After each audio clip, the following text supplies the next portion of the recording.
First of all blood and its constituent particles.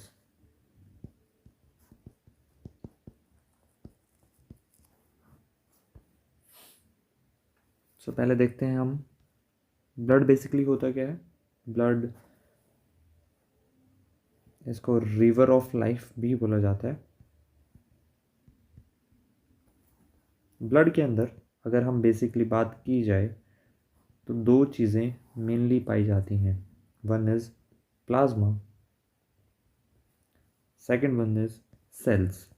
यानी एक fluidic portion होगा और उस फ्लूइड के अंदर काफ़ी सारी डिफरेंट सेल्स प्रेजेंट होंगी। जो प्लाज्मा है वो अराउंड 45% टोटल ब्लड का कॉन्स्टिट्यूएंट होता है और जो सेल्स हैं अराउंड 55% होती हैं। अब ये जो 45% प्लाज्मा है, इस प्लाज्मा का अराउंड 90% जो होती है वो वाटर होता है। प्लाज्मा के अंदर और भी काफ़ी सारी चीज़ें होती हैं, जैसे कुछ प्रोटीन्स जैसे एल्ब्यूमिन्स, ग्लोब्यूलिन्स, फाइब्रिनोजेंस, ये भी प्रेजेंट होते हैं। इनके अलावा अमीनो एसिड्स, ग्लूकोज और भी डिफरेंट टाइप के कार्बोहाइड्रेट्स जो हैं वो आपको प्लाज्मा में मिल सकते हैं। कुछ प्रोटीन मॉलिक्यूल्स भी प्लाज्मा में मिलता है। इसके अलावा जो प्लाज्मा में मिलता है वो है calcium, potassium, sodium, bicarbonates and various other minerals. Plasma के अंदर हमें कुछ ऐसे सब्सटेंस भी मिलते हैं जो क्लोटिंग में काम आते हैं, तो क्लोटिंग फैक्टर्स।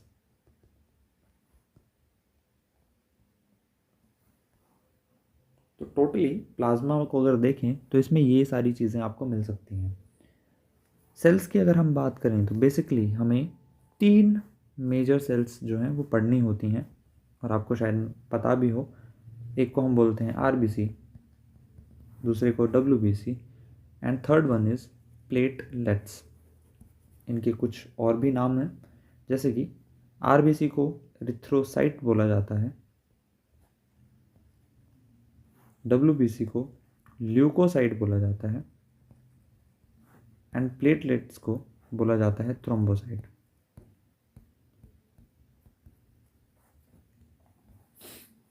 पर्टिकुलरली अभी हम पहले बात करते हैं आरबीसी की। सभी को पता है रेड ब्लड सेल, और एक चीज़ जो आप सभी को मैं मानता हूँ कि पता होगी वो ये कि आरबीसी के पास हीमोग्लोबिन होता है।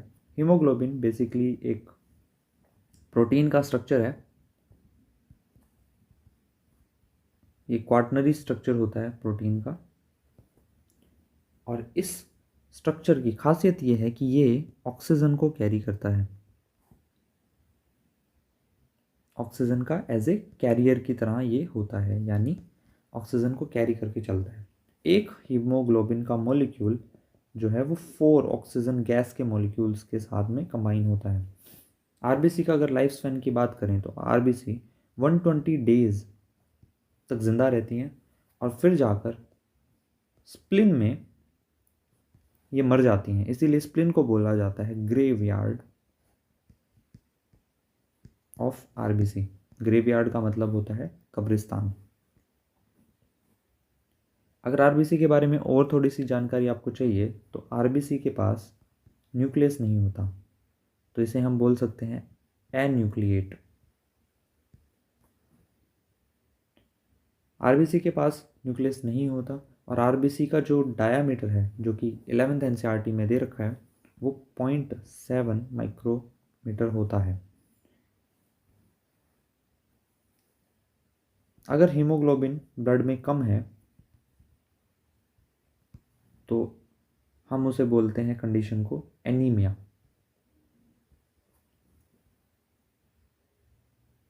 आरबीसी के बाद में अब बात करते हैं डब्ल्यूबीसी। डब्ल्यूबीसी को वाइट ब्लड सेल भी बोला जाता है और ये फाइटर्स होते हैं। ये डिफेंस हमारे बॉडी का जो है उसे मेंटेन रखने में इनका मेन टारगेट होता है।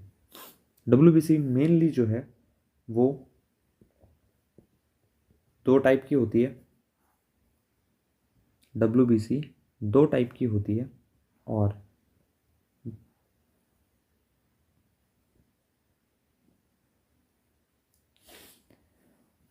वो दोनों टाइप हैं ग्रेनुलोसाइट्स एंड एग्रेनुलोसाइट्स। जिन डब्ल्यूबीसी को माइक्रोस्कोप के अंदर देखकर ग्रेन जैसी अपीयरेंस आती है वो होती हैं ग्रेनुलोसाइट्स, और जिनको देखकर ग्रेन जैसी अपीयरेंस नहीं आती वो होती हैं एग्रेनुलोसाइट। ग्रेनुलोसाइट के अगर हम नाम लिखें तो वो हैं न्यूट्रोफिल,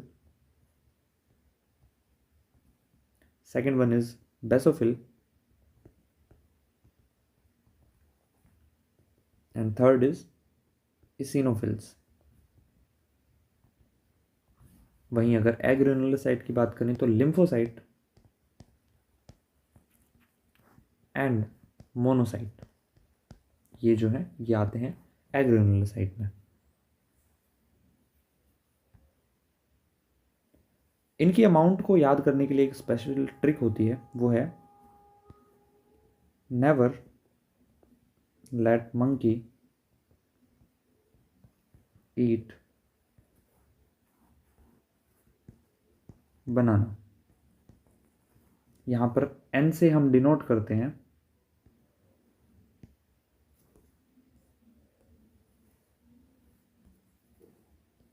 न्यूट्रोफिल्स को,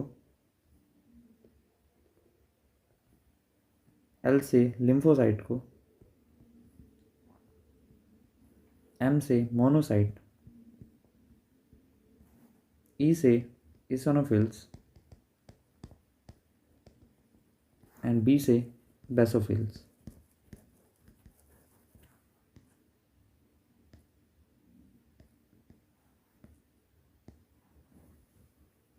न्यूट्रोफिल्स जो हैं वो जितनी भी आरबीसी हैं उनमें से सबसे ज़्यादा न्यूट्रोफिल्स होती हैं, 60 to 65% आप बोल सकते हैं।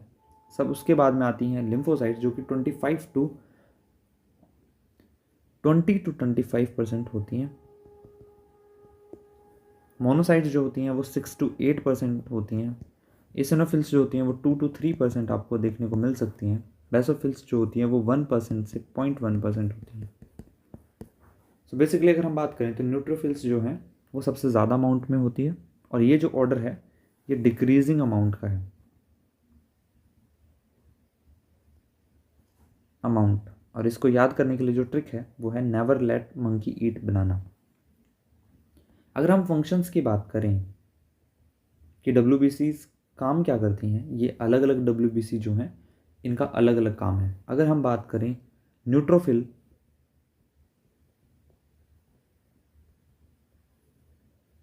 और मोनोसाइट का, तो इन दोनों का जो काम है वो कंबाइंड वे में है फैगोसाइटोसिस करना। अब फैगोसाइटोसिस एक प्रोसेस है,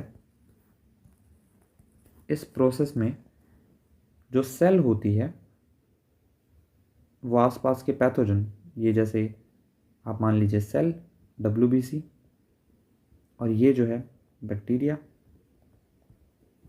ये इसको इनगल्फ करेगी अपने सूडोपोडिया का हेल्प कर कर, एंड फाइनली इसको अपनी बॉडी के अंदर ट्रांसफ़र कर देगी। और अब जब ये पैथोजन इसकी बॉडी में चला गया है तो इसके अंदर होते हैं स्पेशल वेसिकल्स जिनमें होते हैं एंजाइम्स, और ये एंजाइम्स जब इन पे एक्ट करेंगे तो इस पैथोजन को किल कर देंगे। तो ऐसे जो है फैगोसाइटोसिस की प्रोसेस होती है। अगर हम बात करें और डब्ल्यूबीसी की, तो उसमें अगर हम बात करें स्पेसिफिकली लिम्फोसाइट की, तो लिम्फोसाइट्स मेनली दो टाइप की होती हैं। One is B lymphocyte, second one is T lymphocyte. यहां पर बी से हो है बोन मैरो,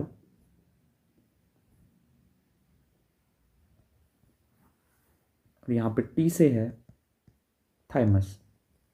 बोन मैरो जो होता है वो लॉन्ग बोन्स में होता है, जहाँ से बेसिकली ब्लड बनता है।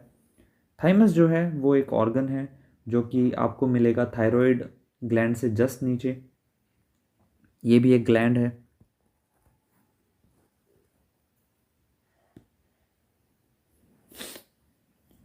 बी लिम्फोसाइट्स का मेनली जो काम होता है वो एंटीबॉडीज़ का प्रोडक्शन होता है। एंटीबॉडीज़ क्या होती हैं? एंटीबॉडीज़ स्पेशल प्रोटीन्स होती हैं। ये स्पेशल प्रोटीन्स होते हैं जो कि हेल्प करते हैं पैथोजन को किल करने में। अगर हम बात करें टी लिम्फोसाइट्स की, तो टी लिम्फोसाइट्स के बेसिकली 4 टाइप होते हैं। अगर मैं चारों टाइप यहाँ पे लिखूँ, one is T helper, second one is T killer, T memory and T suppressor. अगर टी हेल्पर की बात की जाए तो ये जो सेल है इसका बेसिकली काम होता है टी किलर को हेल्प करना। टी किलर एक्चुअल में जाके किलिंग करता है पैथोजन का, और टी मेमोरी सेल उस पैथोजन का सारा रिकॉर्ड रखता है, ताकि नेक्स्ट टाइम जब भी वो पैथोजन हमारी बॉडी के अंदर आए तब ये जो प्रोसेस है ये जल्दी हो सके। टी सप्रेसर सेल जो है वो टी किलर सेल को सप्रेस करने का काम करता है।